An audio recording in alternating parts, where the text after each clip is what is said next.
Incline su rostro y vamos a orar para compartir la palabra del Señor esta mañana.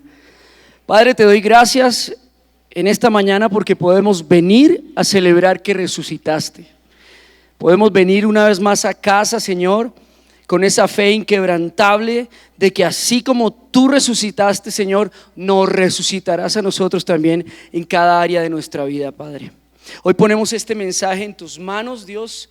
Ponemos este mensaje aquí delante de ti, lo presentamos para que con un corazón humilde, Dios, podamos recibirlo, Señor, podamos aceptarlo de parte de ti, Dios.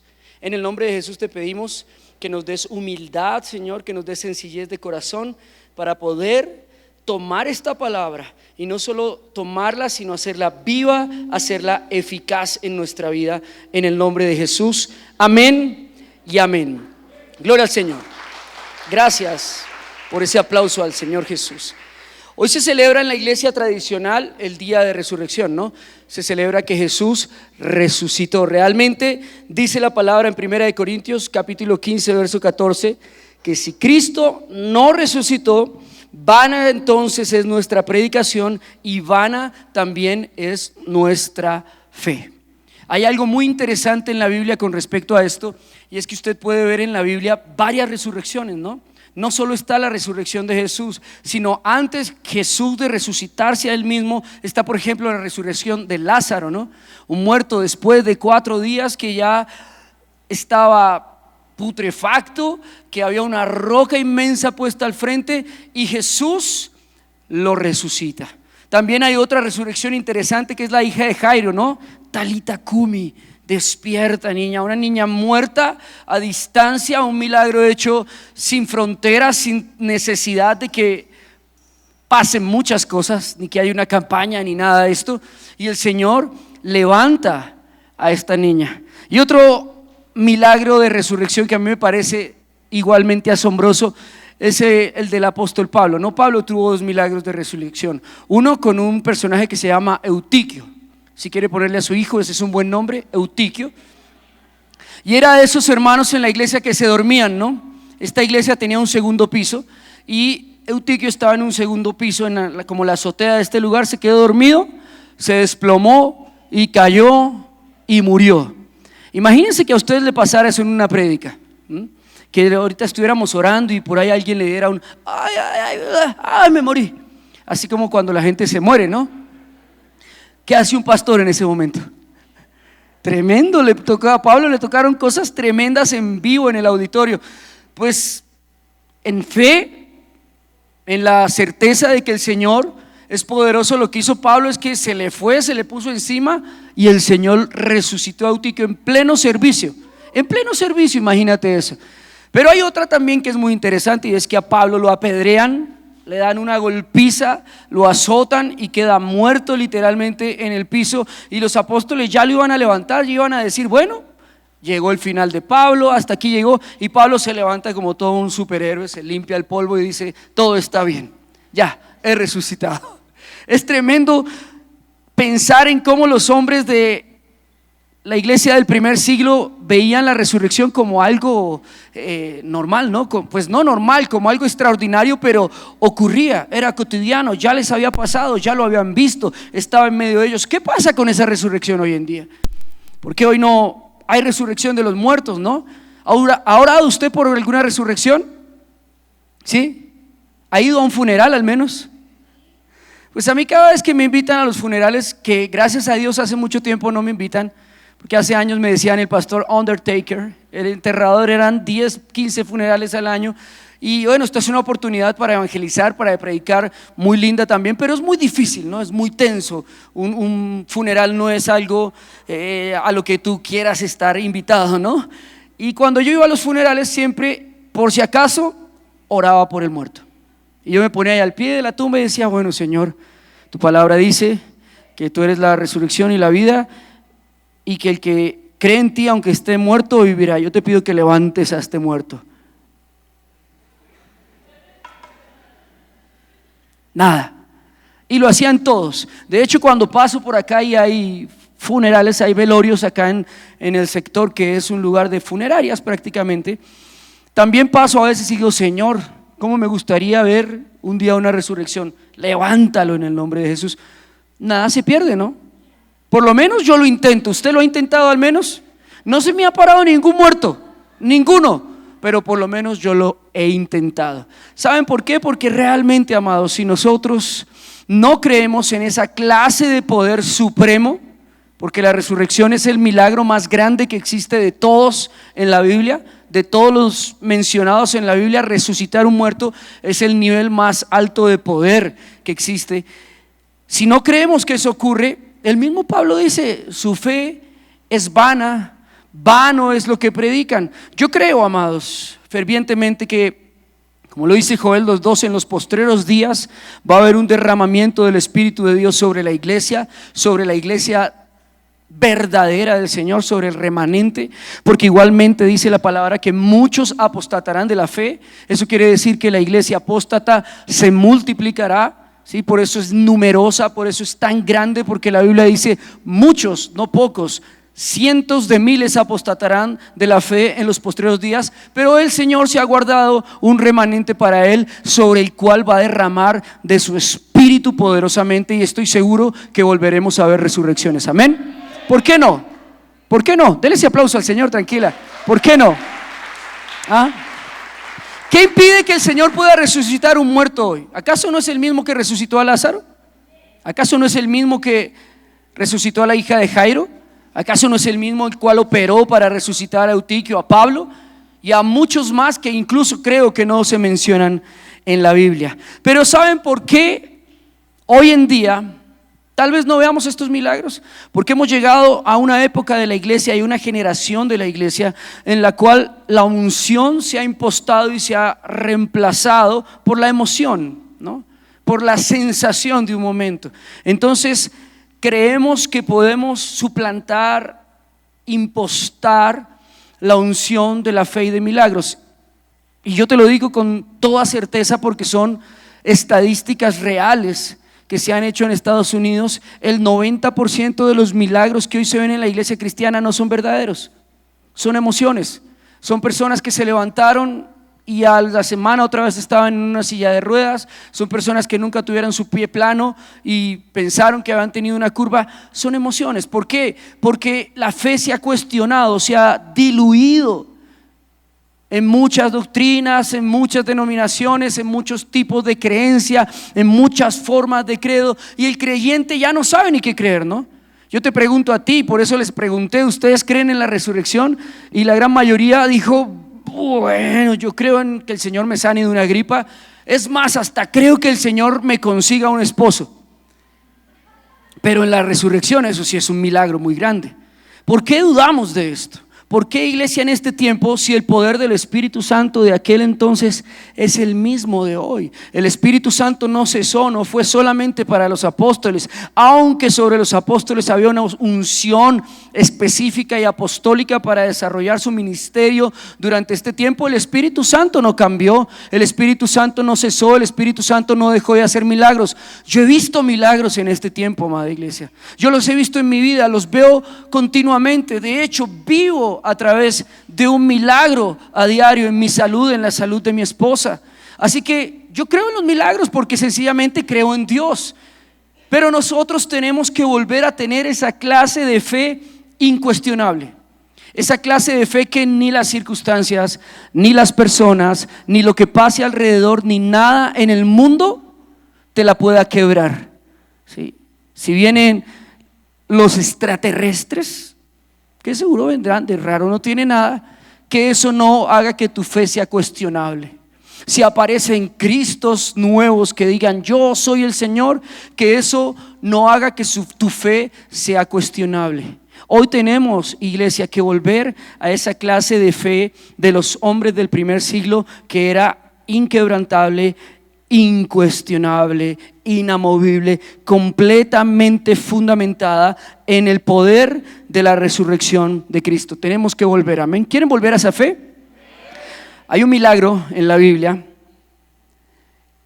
que nos muestra esas capas de la fe, o esas capas que cubren la fe como un tesoro. La la semilla preciosa de la fe, esas capas que la cubren, y hay un milagro específico en la Biblia que nos muestra cómo se van quitando estas capas y cómo llegamos nosotros a ver los milagros de Dios. Ese milagro ocurre en el libro de Lucas, en el capítulo 8, versos 43 al 48. Creo que muchos lo conocen y es el milagro de la mujer con flujo de sangre.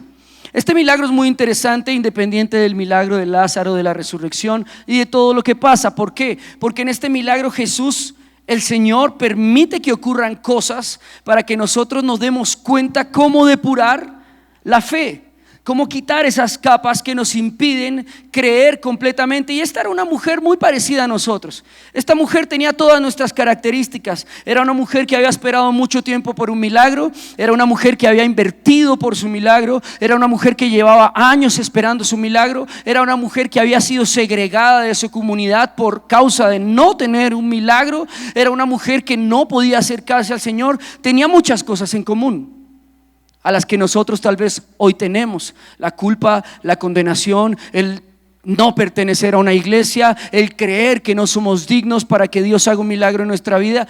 Pero el Señor, a través del milagro que hizo en ella, fue quitándole esas capas que le impedían a ella recibir su milagro. Miren cómo empieza esto. Dice la palabra de Dios en Lucas capítulo 8, verso 43: una mujer que padecía de flujo de sangre desde hace 12 años.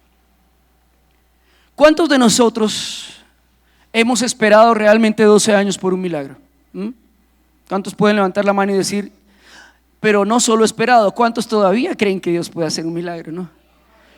¿Cuántos esperan sin dudar? ¿Cuántos esperan sin buscar otros recursos, sin buscar intermediarios o terceros que coayuden a ese milagro, ¿no? Y que digan, bueno, vamos a ver si por otros medios yo puedo ayudar a Dios y ocurre este milagro. Pues esta mujer ya estaba así. Esta mujer estaba llena de dudas, amados. La primer capa que nosotros tenemos que quitar de nuestro corazón, de nuestra semilla de fe, es la duda. Es difícil, pero es que hay una duda que viene generada por lo que a esta mujer le ha pasado, una duda por la experiencia o por la mala experiencia. Pero hay otra duda que, aunque es duda, pero es una duda inocente, santa, se podría decir, que es como la de Tomás, ¿no? Que él metió su mano en el costado del Señor para comprobar simplemente.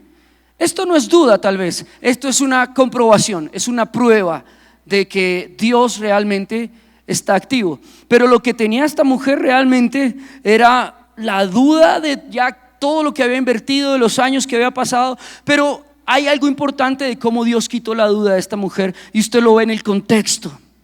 Es una mujer rechazada, es una mujer exiliada de su tierra, de su pueblo, porque para la ley judía tener flujo de sangre era inmundo, no podían tocar un hombre, no podían tocar lugares donde esa mujer estaba. Y alguien venía y se ponía a ese lugar, había que quemar la ropa de ella, había que quemar los lugares, las sillas donde se sentaba. Era muy difícil ser una mujer con flujo en aquella época, muy complejo. Además, su aspecto era tenebroso, era pálida, parecía una calavera, parecía un muerto, porque estaba anémica. Los que son doctores saben que tener flujo de sangre físicamente nos afecta y nuestro aspecto es calavérico, es de un muerto. Y ella estaba así. Entonces todo el pueblo la conocía, todo el pueblo la veía, todo el pueblo le vivía diciendo: estás maldita, estás condenada, no te acerques a nosotros. Y eso le generó a ella dudas grandes que no me puedo llegar a imaginar, pero seguramente dudas grandes con respecto a la justicia de Dios. Si Dios es bueno, ¿por qué permite que yo pase por estas cosas? Si Dios es bueno, ¿por qué no me sana si soy igual judía, hebrea, he nacido en este pueblo? Si Dios es bueno, ¿por qué permite que se extienda tanto este proceso? Y ¿sabes algo? La mujer con flujo de sangre es un tesoro invaluable de fe, porque tal vez ninguno de nosotros haya atravesado una prueba realmente tan difícil como la que ella esté atravesando. Una prueba en la que ha sido segregada, lastimada y ha perdido la fe, ha perdido el ánimo, ha perdido la esperanza y ha entrado una duda que más que duda es un temor tenebroso de cualquier clase de cosa que pueda pasar. Entonces Dios permite en ella un escenario. La duda se va porque Dios permite que pasen cosas en tu vida. En ella, ¿qué permitió Dios? Que perdiera absolutamente toda la esperanza. Esto es interesante porque uno piensa que la duda se va cuando tú tienes esperanza en algo, pero resulta que la palabra de Dios dice que si el grano de trigo no cae a tierra y muere, queda solo. Ella tal vez tenía esperanza en médicos y la misma palabra de Dios lo está diciendo. Ella tenía fe y tenía esperanza en hechiceros, en brujos, en milagreros. Y cuando aparece Jesús en el contexto, ella ya había perdido la esperanza en absolutamente todo. ¿Sabes cómo se va la duda de nuestra vida? ¿O sabes cómo Dios está sacando la duda del evangelio, de los milagros? Cuando Dios te pone contra la esquina, contra el cuadrilátero, cuando Dios te deja sin recursos, te deja sin salida, sin otras opciones más que creer. Ese es el momento en el que se pierde la duda, porque la duda proviene de otras opciones, de otra esperanza, de otra posibilidad. Tal vez de otra manera yo lo puedo arreglar, pero cuando ya no tienes absolutamente ningún lugar a donde ir, la duda se va. Ya solo me queda Jesús. He perdido todo, no tengo nada más que perder. Ese Señor, ese profeta que ha venido a Jerusalén, tal vez sea lo único que me quede de esperanza. Así que a muchos de nosotros Dios nos va a tener que quitar todas las otras esperanzas para que el Señor sea la única y verdadera esperanza en nuestra vida. Dios va a tener que cambiar nuestra manera de ver los milagros, amados. Porque nosotros oramos al Señor y le decimos: Señor, necesito un milagro. Pero igual si no pasa el milagro, todo bien, ¿no? Señor, necesito que me sanes, pero igual si no me sanas, pues hay acetaminofén, naproxeno, ranitidina, omeprazol, bueno, toda la farmacia la tienes a tu orden si el Señor no te sana. Entonces tú estás viendo que hay otra opción, ¿no? Estás viendo que todavía si el Señor no hace el milagro, no importa, te vas así tranquila. Si el Señor no te da un esposo, pues bueno, me compro un perro. ¿Sí? ¿Qué carambas? Los perritos son fieles, son cariñosos, no molestan, no hablan, no dicen nada. Son el compañero perfecto. Bueno, si Dios ya no me prospera, pues seré pobre pero honrado. ¿Sí? Si el Señor no me da hijos, bueno, pues por lo menos me dedico a la iglesia infantil de la iglesia. ¿Sí? A ese es mi ministerio. Y siempre que haya una esperanza diferente, va a haber duda, amados. Siempre Satanás va a poner siempre esas esperanzas, esas luces en medio del camino que parecen buenas, que parecen santas, que parece ser Dios usando a personas, usando recursos, usando circunstancias, pero no es Dios, amados. Porque la fe en Jesucristo es inmutable, inquebrantable, ¿de acuerdo? No es una fe en la que yo pueda tener un plan B. Entonces tenemos que dejar ese lenguaje intrínsecamente, más en el corazón que de nuestras palabras, de decir: Señor, necesito un milagro, y empezar a vivir de esta manera, amados. Señor, dependo de un milagro. ¿Cuántos quieren ese desafío en su vida? ¿Ah? Es la vida de fe. Es la vida de fe, amados. La vida de fe no es decir: Señor, bueno, si me haces el milagro está bien, y si no, pues igual trabajo y puedo pagarlo yo. No, la vida de fe es: Señor, dependo en este instante de un milagro. O me sacas de la profundidad, o me ahogo y me muero, Señor. O me sanas, o me muero, Señor. O me das un esposo, o me compro un perro. Esos puntos límites, esos abismos, esos momentos en los que ya no queda otro recurso, son en los momentos en los que la duda se evapora, desaparece. Y Dios nos tiene que llevar a cada uno de nosotros, amados, a empezar a depender de los milagros. Amén. Entonces no sufras cuando estés en el extremo de las cuerdas, cuando estés en el extremo del abismo, cuando se hayan cerrado todas las puertas, cuando se hayan acabado todos los recursos, cuando los diagnósticos ya son todos negativos. No sufras en ese momento, sino tened por sumo gozo cuando os halléis en diversas pruebas, porque la gloria del Señor se va a manifestar allí. Es una oportunidad, no es una tragedia. Cuando se cierran todas las puertas es la oportunidad de que realmente la fe sea probada, pueda dar un fruto y nosotros podamos comprobar que Dios es fiel, es justo y es bueno con nosotros. Amén. El Señor es bueno. La mujer padecía flujo de sangre desde hace 12 años, amor. Aprender a esperar en Dios sin dudar, reconociendo su soberanía, hace que nosotros entendamos que el tiempo de Dios es perfecto, amados. Que los milagros no van a hacer en nuestro tiempo, que los milagros no van a ser a nuestra manera, que no es como nosotros creemos que Dios lo va a hacer, sino es en su tiempo y a su manera. Llevaba 12 años, ¿tú puedes imaginarse eso? ¿Puedes imaginarte la angustia de una mujer enferma de flujo de sangre 12 años sin hallar respuesta, sin hallar absolutamente un médico ni nada? Lo había gastado todo, vivía en la calle, estaba totalmente arruinada, amados. No es fácil para muchos cuando el Señor los hace esperar.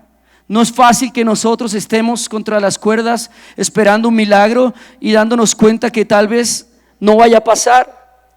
No es fácil esas circunstancias, amados, en las que nosotros sabemos que solamente dependemos de Dios, pero Dios las está propiciando, amado y amada, con un propósito, con un objetivo, y es eliminar la duda de tu vida. Yo recuerdo que nosotros, cuando fuimos de misioneros, llevábamos dinero para el hospedaje, llevábamos los recursos como para vivir modestamente durante ese tiempo, pero llegó un momento en el que el Señor permitió que nos pusiera contra las trincheras, contra las cuerdas, y llegó un momento en donde nos echaron de la casa donde vivíamos porque estos americanos no les gustaban los niños. Entonces ellos decían: si vienen con un niño no les podemos rentar, y nos dejaron quedar allí 15 días. En Naples, en Estados Unidos, es un sitio turístico tremendamente, y si no encuentras un lugar con antelación, te quedas prácticamente en la calle.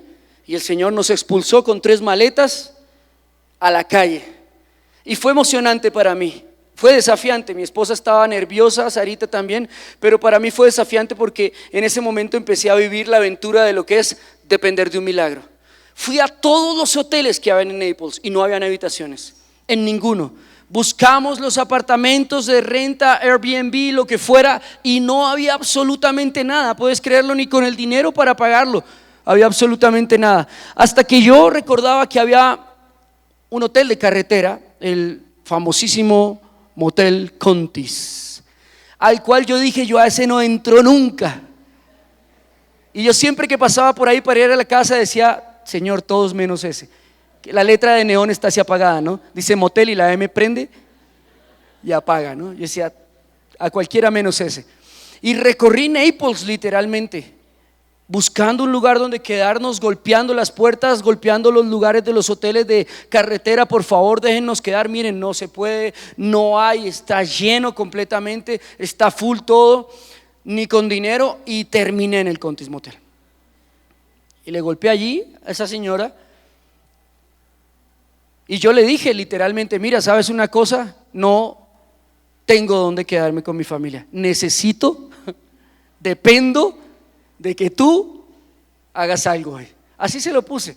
Me dijo: bueno, pero ¿qué es lo que quieres? Necesito un lugar para quedarme con mi familia. Este Motel Contis seguramente no va a ser, pero estoy en tus manos. Y ahí empezó toda la historia que algunos ya conocen en Naples, de cómo, dependiendo de un milagro, Dios empezó a hacer una historia, a construir una historia de fe en nosotros. Pero si yo me hubiera quedado en aquel lugar, si yo hubiera tenido donde quedarme, jamás hubiera conocido al rabino judío al cual tuvimos la bendición de poderle predicar en Naples. Así que Dios también a veces nos pone contra las cuerdas, amados, y nos dice: o dependes de mí o dependes de mí. Ni con dinero, ni con personas, ni con influencias, ni con todos los cartones, ni con toda la sabiduría te voy a dejar exento de lo que es depender de mí, porque eso quita la duda, amados. Cuando tú empiezas a depender de Dios frecuentemente, necesitado de un milagro día a día, empiezas a despojarte de tu autosuficiencia, de tu independencia, y a poner todo en el Señor, empiezas realmente a conocer quién es Dios. Es que se trata de una relación, se trata de eso. Por eso es que la iglesia de hoy en día necesita ser probada, amados. Esa es la razón por la que el Señor permitió el COVID durante los 2 últimos años. Muchos dicen: es el diablo, es el anticristo, los reptilianos, etcétera. Mira, es la soberanía de Dios. Dios lo permitió para que la iglesia volviera a creer en Él. Así de sencillo. ¿Y qué hizo la iglesia? Se encerró, se pinchó, se guardó. Cerraron miles de iglesias. Pero nosotros no somos de los que ponemos la mano en el arado para retroceder, amén. Nosotros nos congregamos, nosotros vinimos, nosotros oramos, nosotros predicamos, nosotros creímos que el Señor era fiel y justo para librarnos de toda peste, de toda enfermedad, de toda maldad. El mismo Dios que libró de la lepra a los apóstoles es el mismo Dios que ha librado a esta iglesia del COVID, amén.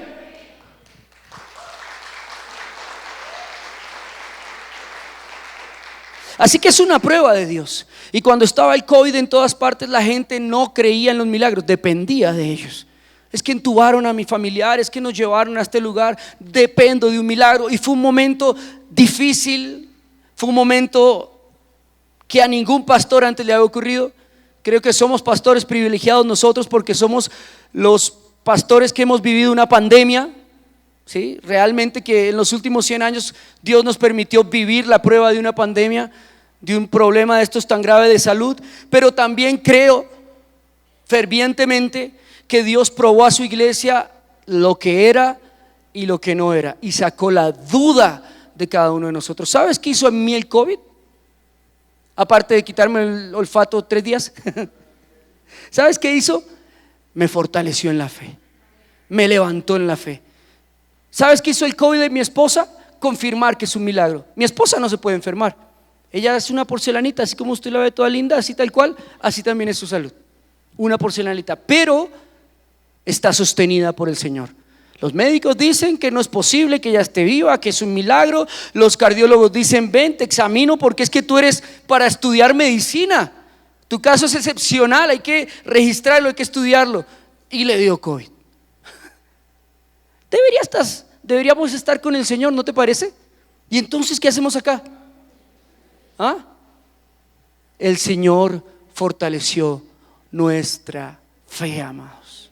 Fue una prueba de fe para las iglesias, fue una prueba de fe para los creyentes, fue una prueba de fe. Algunos la pasaron, algunos pasaron raspando, algunos pusieron nuevamente su fe en la ciencia, en la medicina, en los hombres. Pero definitivamente fue una prueba para que Dios sacara la duda de cada uno de nosotros. Y por eso fue tan larga. Duró 2 años largos, ¿no? Creo que más de uno afirmó sus convicciones. Así que, amados, Dios va a quitar la duda, quitando todas las otras opciones de tu esfera, de tu perspectiva, de tu visión. Eso fue lo que pasó. Dice la palabra también que ella había gastado en médicos todo cuanto tenía y ninguno había podido curarla. ¿Sabes qué pasó con ella? ¿Sabes qué pasa cuando tú sigues con la duda y sigues pensando: bueno, de repente Dios no me sane, bueno, de repente yo me quedé ya así, bueno, ya esta es mi vida y me voy hacia el cielo, y cuestionas del poder de Dios? ¿Sabes qué pasa? Que viene algo que se llama la resignación. Pero no es ese contentamiento que habla la palabra. Que la palabra dice que si tienes comida y si tienes vestido, tienes que tener contentamiento. Está hablando del proceso del creyente mientras le sirve al Señor. El Señor proveerá, el Señor dará todo. Pero no está hablando la Biblia de resignarnos a vivir bajo el látigo de una enfermedad, de la ruina de un flagelo, de una relación tóxica, de un esposo infiel. Dios no está hablando de eso. Ella había gastado todo y se había resignado, amados. ¿Sabes qué pasa cada vez que yo me resigno? Yo tengo un síndrome de dolor crónico en el cuerpo. Y no parece porque vivo sonriendo. Pero yo sufro de mucho dolor. Mi esposa lo sabe. Hay mañanas que me levanto, yo le digo, estoy reventado. Y yo hago chistes. Yo me burlo del dolor porque yo sé que es temporal, sé que Dios lo tiene con un objetivo, sé que es un propósito en mí, sé que el dolor me acerca más al Señor. Pero ¿sabes una cosa? Hay días en los que me resigno y esos días son tremendos porque yo digo, bueno, el aguijón que Dios puso en mí, bástame de tu gracia, Señor. Y cuando el Espíritu Santo viene y me habla y me dice, ¿qué te está pasando? ¿Ah? ¿Qué te está pasando? ¿Ah? ¿Acaso yo no puedo sanarte? Me dice el Señor. ¿Acaso yo no puedo poner discos nuevos en tu columna vertebral? ¿Acaso tú no has visto milagros con tus ojos? ¿No has visto personas sanadas de cáncer, personas sanadas de tumores, personas desahuciadas que cuando oras han sido levantadas? ¿Acaso tú no has visto matrimonios separados de 5 años restaurándose? ¿Y no crees que te puedo hacer un milagro? Y el Señor aumenta mi dolor. Entonces cuando me empiezo a resignar y digo, bueno, estoy como cómodo aquí, me acomodo por acá, por allá y me voy a ministrar. No, aumento tu dolor. No te resignes. Eso fue lo que pasó con ella. El Señor lo que hacía en la mujer con flujo de sangre es que impedía día a día que ella se resignara. Porque si nos resignamos el día que pasa el Señor el milagro por el frente, no vamos a estar ahí, no vamos a creer, no vamos ni siquiera a querer el milagro. Nos hemos acostumbrado, amados, a vivir sin milagros. Nos hemos acostumbrado a vivir sin fe. Nos hemos acostumbrado a vivir bajo la ruina, bajo la miseria de tal vez un país corrupto, miserable. No te acostumbres. No te resignes. La palabra de Dios, y lo más específico acá es: no os conforméis a este siglo.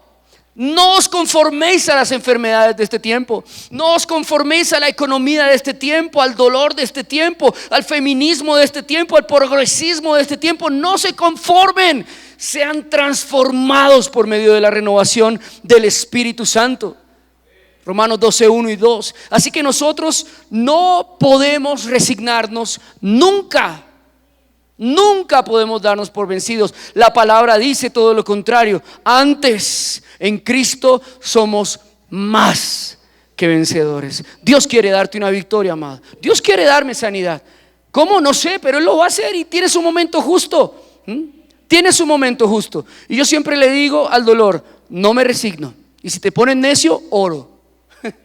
Si te pones necio, me hago un ayuno de 3 días. Así que no me atormentes. Si te pones necio, ya no oro 2 horas diarias, sino voy a orar 3. Si te pones cansón, ya no voy a hacer un cuarto de oración solo en mi casa, sino voy a volver toda mi casa un altar de oración y de adoración.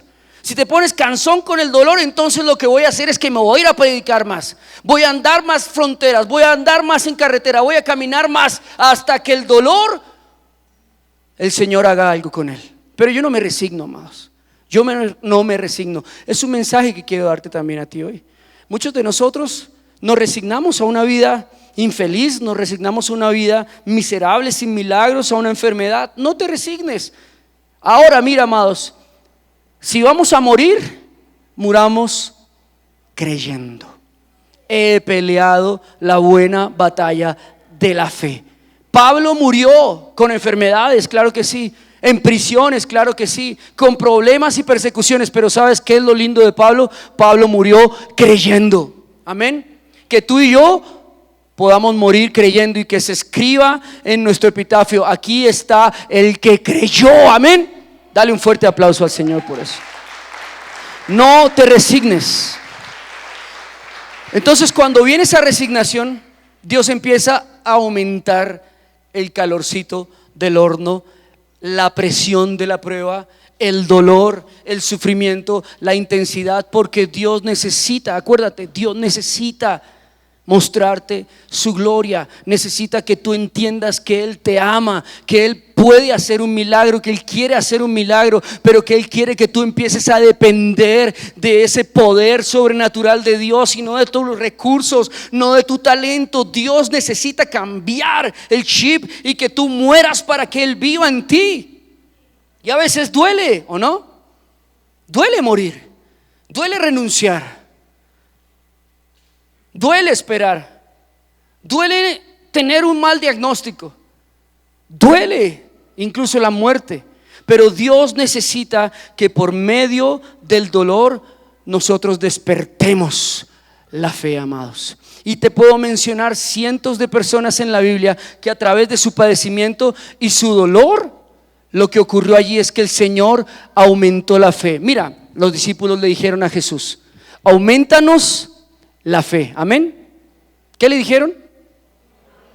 Eso es nuestra oración, amados, y esa tiene que ser nuestra oración día a día. Señor, no nos permitas ser mediocres, no nos permitas dudar, no nos permitas resignarnos. Día a día aumentanos la fe. Y es una emocionante vida. La vida de fe es una experiencia emocionante, porque es tan lindo tú levantarte una mañana y decir: Señor, gracias porque tú me alimentas, gracias porque mi casa depende de ti, gracias porque tú eres el que realmente tú obras en milagros para pagar mis cuentas. Tú, Señor, realmente tú obras en milagros para sostener mi vida. Gracias, Señor, porque eres tú el que abre las puertas. Eres tú, Señor. Yo no he movido un dedo, yo solamente he creído y nunca me he resignado a aceptar una vida conforme a este mundo, conforme al fracaso de este mundo. Pero hay otra cosa que tenía esta mujer, otra capa. Ya Dios estaba quitando la duda. Y ya la había quitado, ya Dios quitó la resignación, porque apareció Jesús y alguien le dijo a esta mujer: hay un profeta que hace sanidad. Y inmediatamente ella dijo: esa es mi opción, esa es mi oportunidad, tengo una oportunidad. Y quitó la resignación de esta mujer. Hay otra cosa que Dios tiene que quitar nosotros, y es el miedo. La Biblia dice que ella tenía miedo de acercársele y se le acercó escondida, arrastrada por el piso, por detrás. Amados, si ya no tienes nada que perder, ¿sí?, ¿de qué tienes miedo? ¿Sabes el hombre de qué teme? La Biblia lo dice: el hombre que tiene miedo es porque no ha sido perfeccionado en el amor de Dios. Es decir, que el hombre que tiene miedo, ese miedo proviene de la muerte, del temor a la muerte. Y cuando yo sé que Dios, por medio de Jesucristo, eliminó la muerte de la ecuación, que tú y yo no morimos. Dile a la persona que tienes al lado: no te vas a morir, tranquila. Díselo. Fresco, no te vas a morir ya. Es decir, sí te vas a morir, pero no te vas a morir como tú crees. No, por lo menos como tú crees. Vas a ser transformado.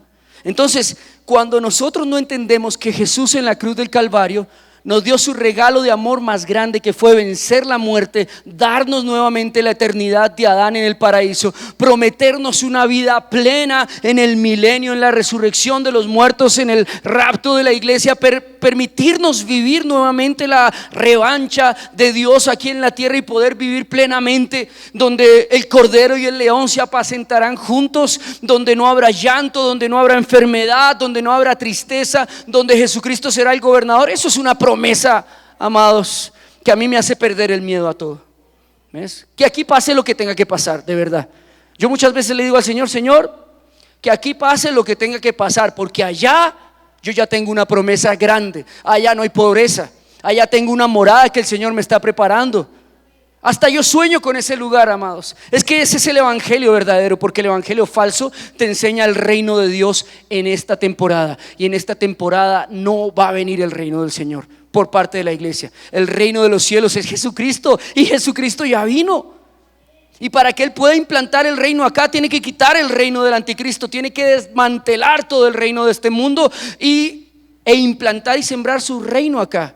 Así que el único que puede traer el reino de los cielos a la tierra es el mismo Jesús. Es en el que habita ese mismo reino. De tal manera que esto va a acabarse, amados. Por eso, mira, hay un libro que está precisamente en el centro de la Biblia. ¿Cuál será? Bueno, dos interesantísimos que te recomiendo que te los leas: Proverbios y Eclesiastés, ¿sí? Y esos libros son los libros de sabiduría de la Biblia, ¿sí? Es poesía, es sabiduría. Pero esos libros, ¿por qué están en el centro de la palabra de Dios? Porque ellos dicen: en este mundo, el resumen de Eclesiastés y Proverbios es: todo es vanidad.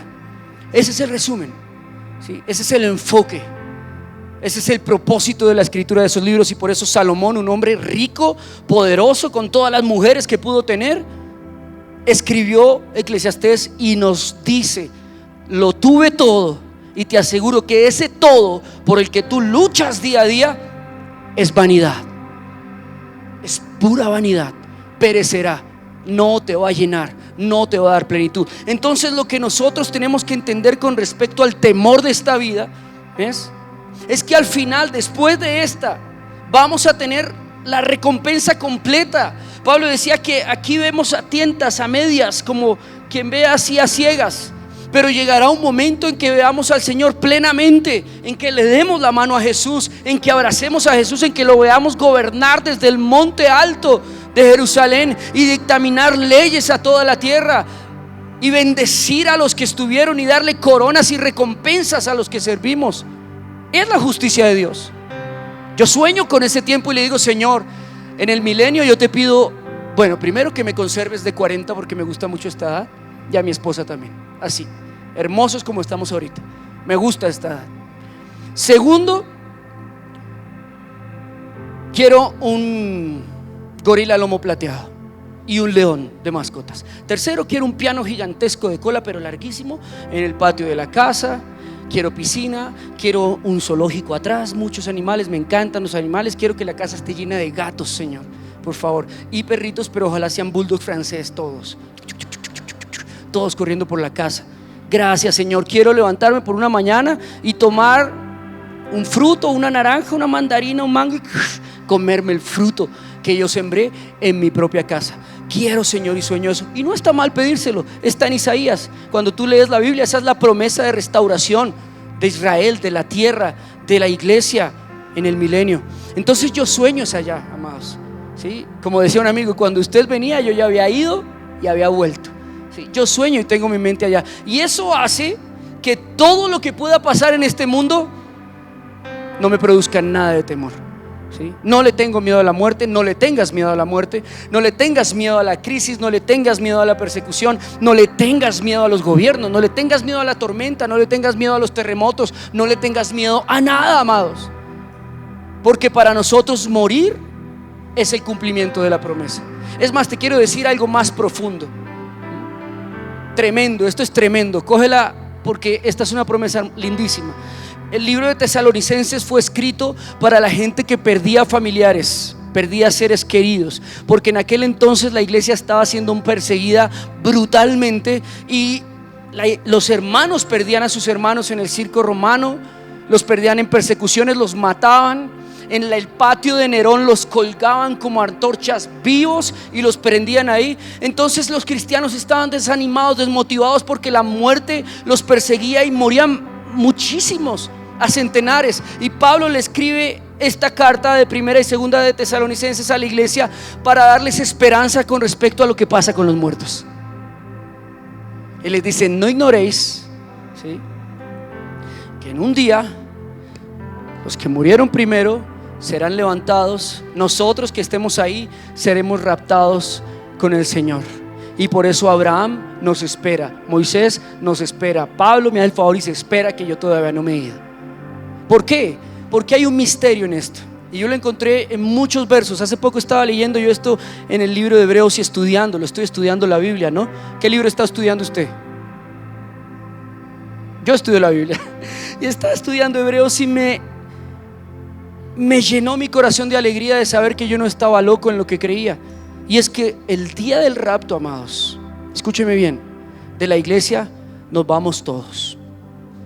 Nos vamos todos, amado. El día que tú mueras, escúchame bien, ponme bien atención a esto. El día que tú mueras, ¿sí?, va a ser el día de tu resurrección en Cristo, de tu transformación. el día que tú mueras también va a ser el día de la resurrección de tu tatarabuelita. ¿Por qué? Porque la Biblia dice: no ignoréis que ellos duermen y serán resucitados. Es decir, que es maravilloso, porque si yo perdí un ser querido en este tiempo, no lo perdí, simplemente se acostó a dormir un ratico y me está esperando en el camino. Y cuando estemos allí nos vamos a ver levantados por el Señor juntos. Oh, hola, ¿cómo estás? Hola Abraham, hola Pablo, hola Moisés, hola Noé, ¿cómo están? Se cumplió la promesa, amados. No hay un precielo, quiero decírtelo, ni hay un preinfierno, porque son lugares eternos, ¿de acuerdo? Son lugares que no se mueven con nuestro reloj ni con las agujas que nosotros nos movemos. Ellos están para un cumplimiento profético eterno, de tal manera que la muerte de la cruz del Calvario determinó que el día del rapto era el día cero del cumplimiento de las promesas eternas de Dios. Así que todos entramos en ese día. No te asustes, no tengas miedo de irte, no tengas miedo por el que se fue en Cristo, no tengas miedo si tú te vas primero o aquel se va después. Todos nos vamos a encontrar en el rapto de la iglesia. Amén, iglesia. Todos.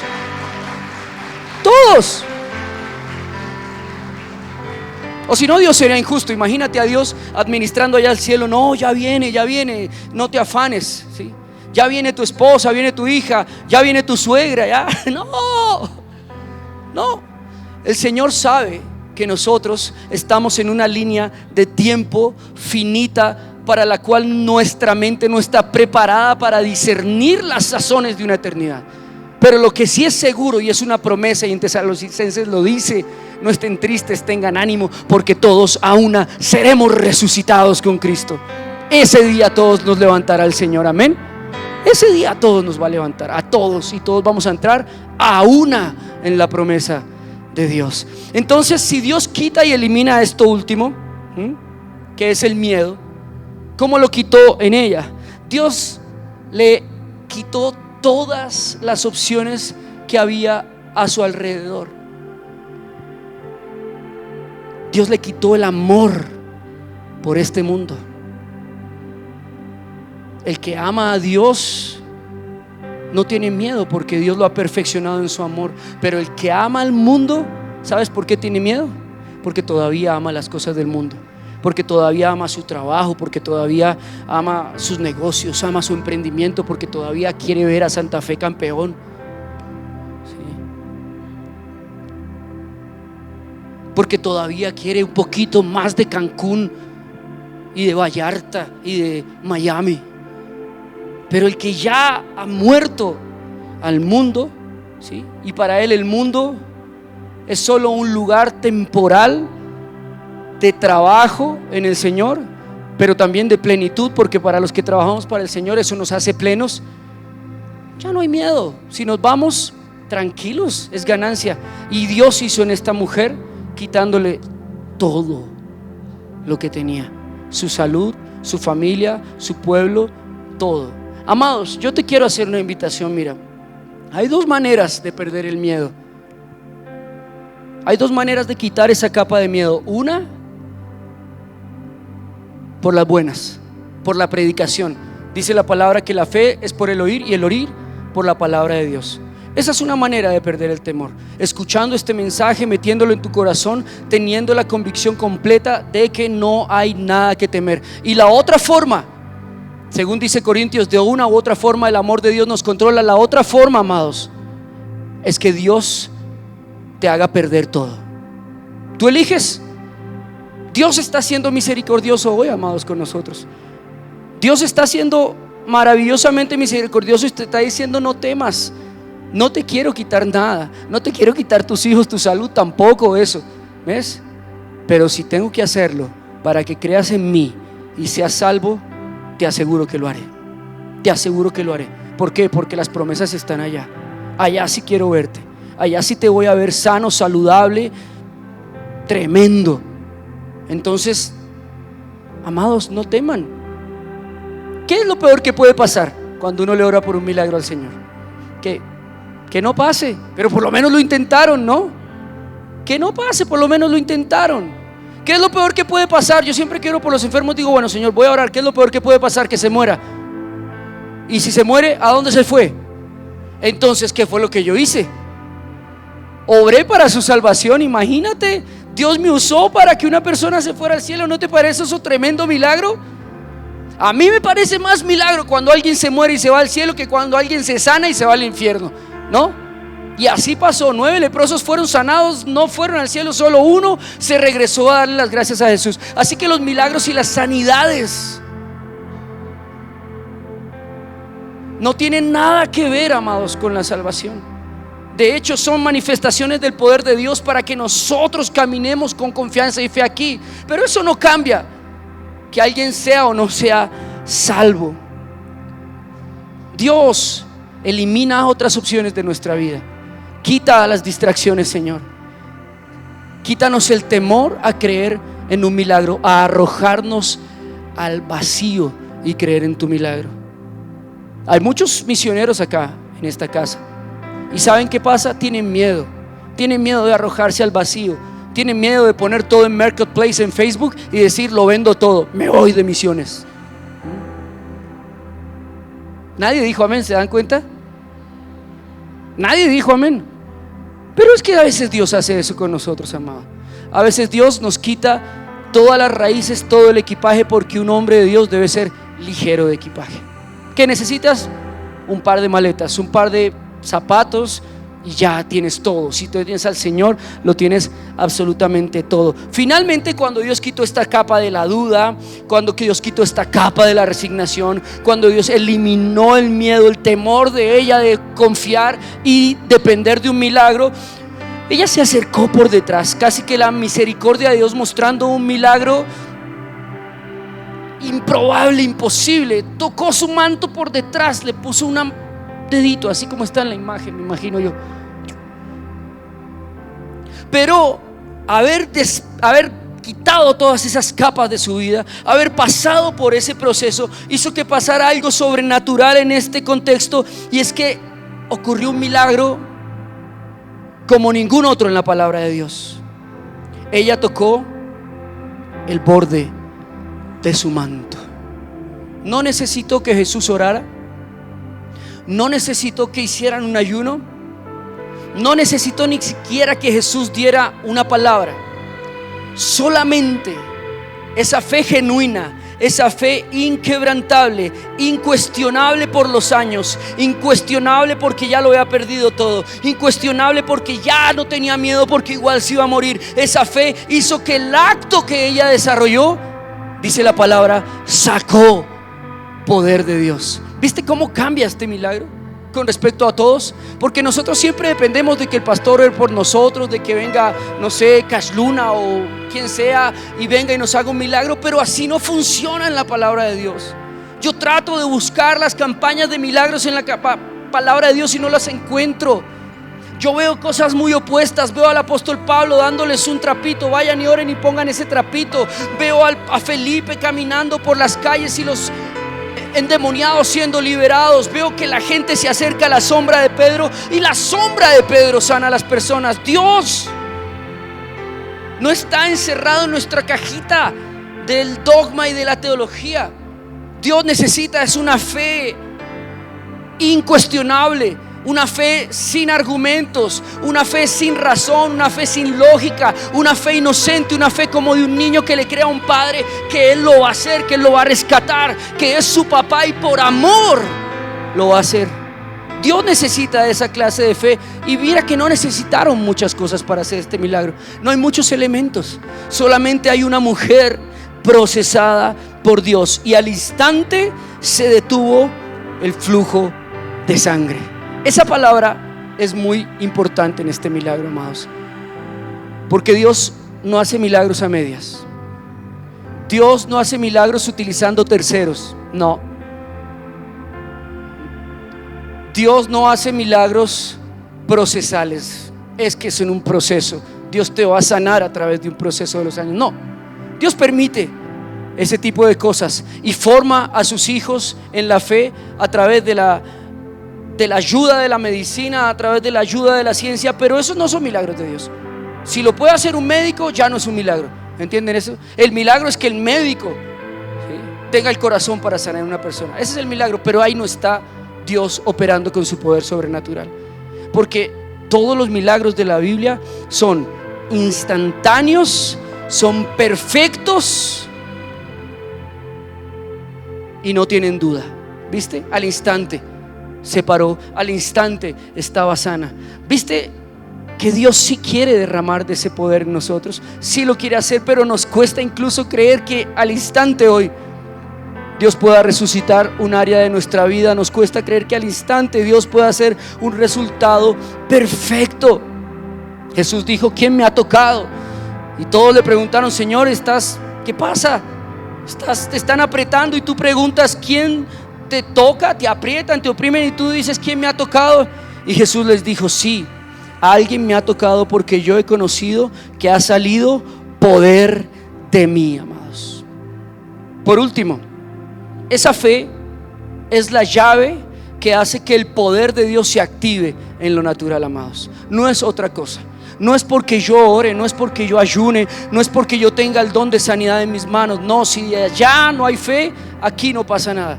¿De acuerdo? Aquí no pasa nada. Mira, ahí está la regla. Es una fe inquebrantable, incuestionable, la que hace que el poder de Dios que habita en su iglesia, que habita en los hombres de Dios, que habita en la adoración, que habita en la alabanza, se active y ocurra un milagro. Jesús no hizo nada. Es el único milagro en la Biblia en que Jesús lo toman por sorpresa y no hace nada. Es el poder que habita en él el que hace que esta mujer sea sana. Lo que quiero entender, amados, es que cuando tú tienes una fe genuina, una fe inquebrantable, una fe que no cuestiona, solamente tocas el poder de Dios y los milagros se van a ver en casa. Los milagros se van a ver en tu vida. Solamente haces así y sacas el poder de Dios. El poder de Dios está disponible, amados. Esto no es algo guardado con secreto y recelo para los grandes apóstoles y profetas puertorriqueños y dominicanos. No. El poder de Dios está disponible para todo aquel que tenga fe, para todo aquel que crea. Es más, Jesús dijo: no solo una mujer con flujo. Le dirán a esa montaña: muévate, y la montaña se moverá de un lado al otro. Los ciegos ven, los sordos oyen, los cojos caminan, amados. Los muertos son resucitados, porque el poder de Dios está allí, está aquí, amados. Está en esta atmósfera, está en esta iglesia. Pero hay alguien que pueda poner su dedo y decir: Señor, yo sacaré hoy poder de ti. Yo he pasado por estos procesos. Yo he perdido estas capas con el tiempo. He tenido duda, pero hoy ya no dudo. He tenido temor, pero hoy no quiero confiar en otra cosa sino en ti, Señor. Yo me resigné, pero hoy vuelvo a creer. No me importa lo que digan los médicos, lo que diga el país, lo que diga la prensa, lo que digan las noticias. Yo vuelvo a creer, Señor. Yo vuelvo a creer. Los colombianos perdimos la fe en el país. Perdimos la fe los bogotanos en la ciudad, y por eso está como está, así tenebrosa, que da miedo salir. Pero sabes que la iglesia no puede perder la fe en el que el Señor va a hacer algo grande con Colombia, algo maravilloso con Bogotá, que la obra que Él empezó aquí hace 60 años con misioneros que vinieron desde Europa, Él la perfeccionará y la terminará. Amén. De Bogotá saldrán misioneros a las naciones. De Bogotá se fundarán iglesias en otros países. Créelo. Toca ese poder y hoy está disponible para ti, amados. Entonces, cuando la mujer vio, versículo 47, que no había quedado oculta, que todo mundo la había visto, vino temblando y postrándose a sus pies, le declaró delante de todo el pueblo por qué causa le había tocado y cómo al instante había sido sanada. Hay un contexto en tu vida que hoy tienes que analizar para terminar este mensaje. ¿Por qué Dios no ha hecho el milagro? Piensa en eso. Piensa muy bien en eso. Piensa en la multitud de razones tal vez por las cuales Dios no haya hecho un milagro en tu vida, ¿sí? Piensa en ti, piensa: tal vez yo estoy en pecado, tal vez no merezco el milagro, tal vez necesito corregir áreas en mi vida. Pero también piensa alrededor tuyo. No pienses solo en ti. Piensa: Dios, ¿para qué va a hacer un milagro si nadie lo va a notar? Dios, ¿para qué quiere hacer un milagro si igual mi vida es un fiasco, es un fracaso, no voy para ninguna parte? Dios, ¿para qué quiere hacer un milagro conmigo si jamás me pararé en un púlpito a contárselo a los demás? Es importante, amados, que entiendan una cosa: el poder de Dios, los milagros, la soberanía de Dios, todo lo que es Dios está aquí en la tierra para que nosotros lo testifiquemos. Tú no eres solamente hijo, tú no eres solamente cristiano. Es más, la palabra cristiano significa seguidores, testigos de Cristo. Tú y yo estamos aquí para testificar del poder de Dios en nuestra vida. Porque hoy la gente no cree en la Biblia, ¿sabían? No creen ni en la palabra, ni en los teólogos, ni en la doctrina, ni nada. Ya no comen de nada. Internet les dañó la cabeza a todos. Les hizo una fe totalmente cuestionable y irracional. Pero yo te quiero decir algo: mi testimonio sí es real. Mi esposa sí es un milagro vivo día a día. El Señor me fortalece del dolor día a día. No hay nada que lo pueda hacer excepto Él. Así que yo sí vivo en un milagro del Señor. Yo sí soy testigo del poder de Dios en mi vida. Y eso es lo que el Señor necesita, amados.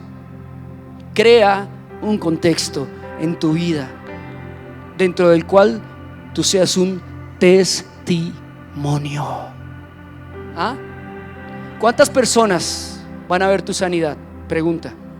Tú le oras al Señor: Señor, sáname.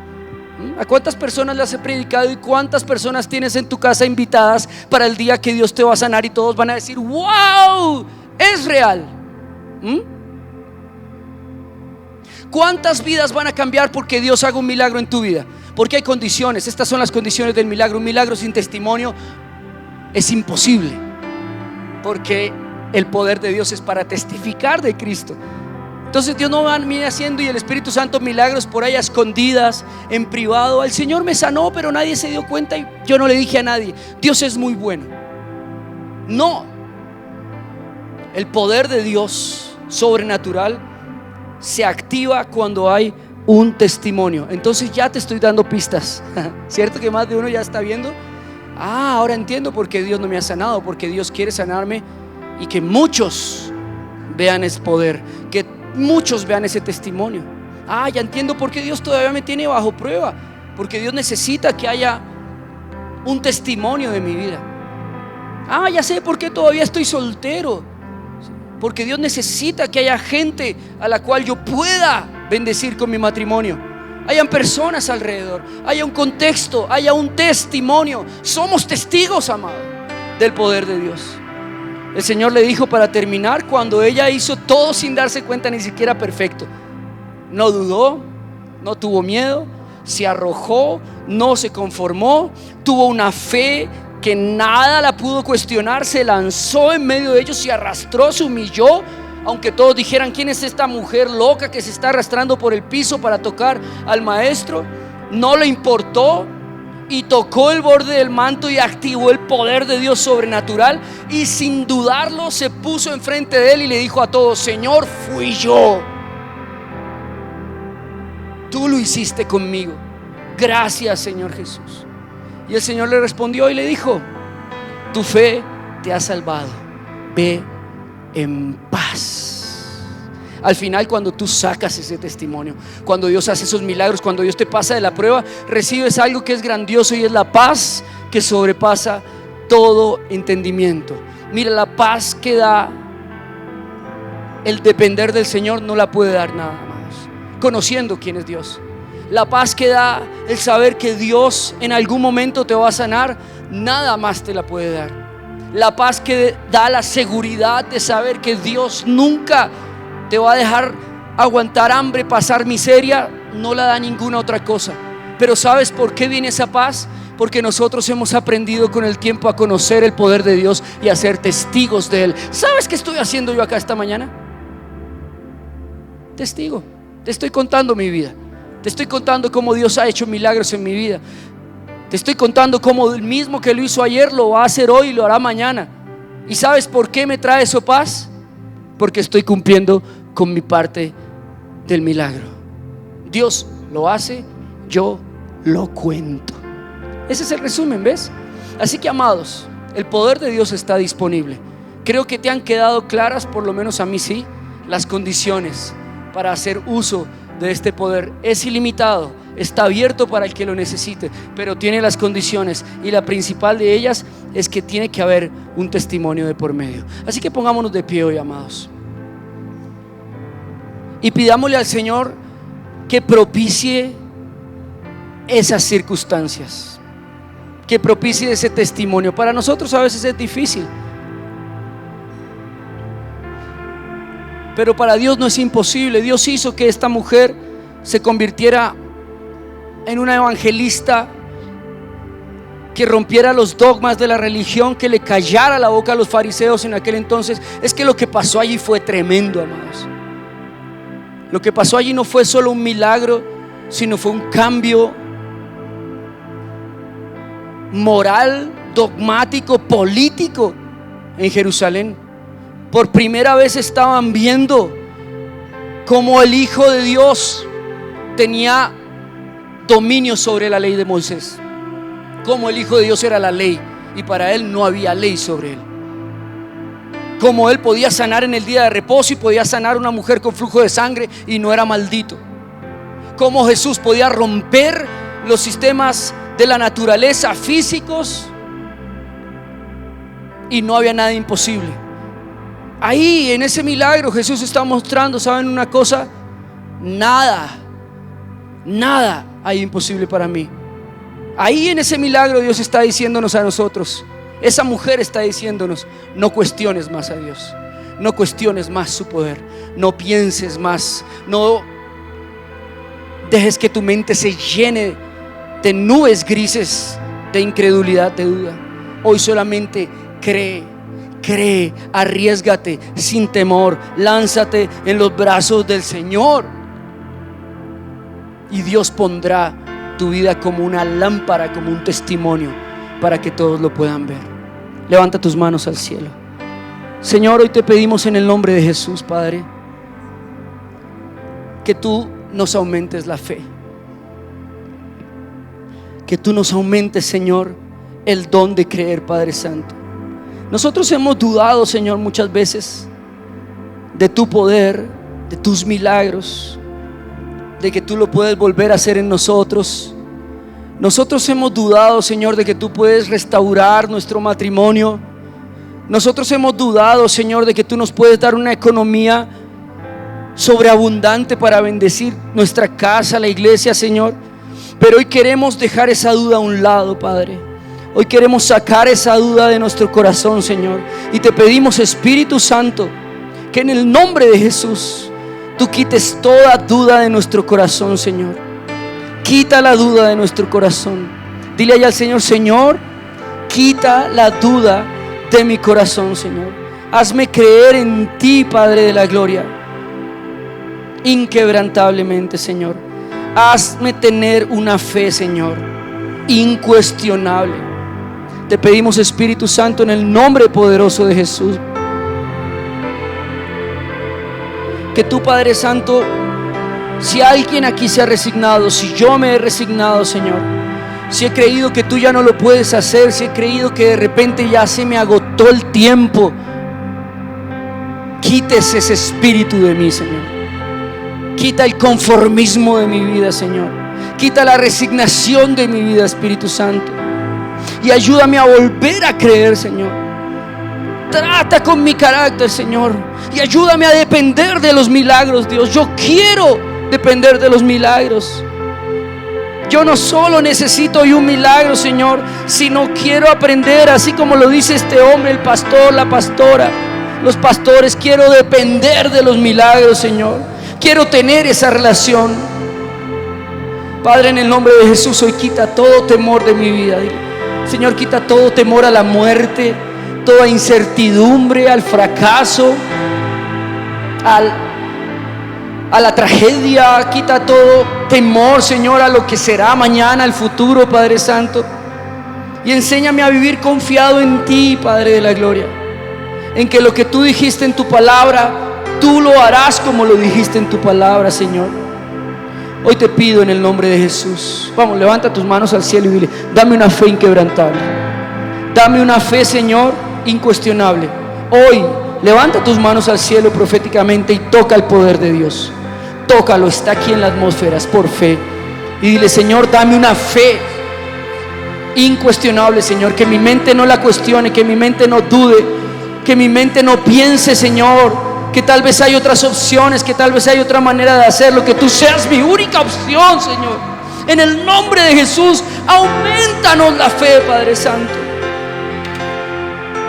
En el nombre de Jesús, bendito Rey. Y te pedimos, Dios, que nos hagas un testimonio vivo de tu poder, Señor. Hazme un testimonio para mi familia, dile. Hazme un testimonio para mi esposa. Hazme un testimonio para mi esposo. Hazme un testimonio vivo para mis hijos, Señor. Hazme un testimonio vivo para tu iglesia, para mis vecinos, para mi alrededor, Señor. Hazme un testimonio de fe, Señor. Vamos, órale al Señor. El poder de Dios está aquí. Aquí está el poder de Dios. Solo depende de nosotros activarlo. Gracias, Señor, por tu presencia. Gracias, Señor. Gracias porque tú lo vas a hacer. Y ahora agradécele al Señor, porque es la fe, la certeza de lo que se espera y la convicción de lo que no se ve. Nosotros vamos hoy a agradecer porque Dios va a hacer un milagro ya. Hoy se va a activar un milagro. Si tú lo necesitas allí, la palabra dice que el que cree en el Señor, aunque esté muerto, aunque se haya perdido toda la fe, aunque se hayan agotado todos los recursos, dice que el que esté muerto, si cree en Jesús, aunque esté muerto, vivirá. Hoy vamos a hacer algo, iglesia. Vamos a correr esa piedra de la incredulidad. Hoy vas a tomar la decisión de hacer algo atrevido, de tener una fe violenta. Y vas a decir: Señor, hoy yo tomo la decisión de creer. Hoy tomo la decisión de hacer eso que no he querido hacer por falta de fe, Señor. Hoy quito la piedra para que Lázaro resucite. Quito la piedra para que el Lázaro de mi matrimonio, el Lázaro de mis finanzas, el Lázaro de mi salud, el Lázaro de mi empresa, el Lázaro de mi llamamiento resucite. Hoy quito la piedra de en medio, Señor. Algo está pasando.